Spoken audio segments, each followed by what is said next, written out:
Yan naman po kami, aba. Napakahirap ng aming kalagayan dito. Tamo, oh, ang aming inuhukay ay bagong umpisa lang. Matubig na eh. Nasa tubigan po kami ay. Oh. Kaya ba tubig? Itubigan. Nasa sukol. Vlogger ka na rin, boy. Grabe ang aming ano ngayon,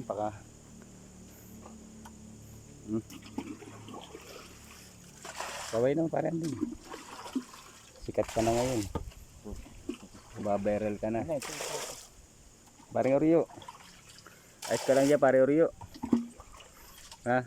Ayos ka lang?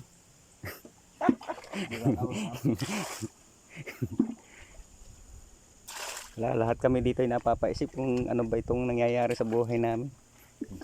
May hapon na lubid tayo. Ito magbibigti na tao. Ito po kami sa Barangay de la Paz. Project ng isang ating kapitan sa barangay. Kapitan Barbar Cargar.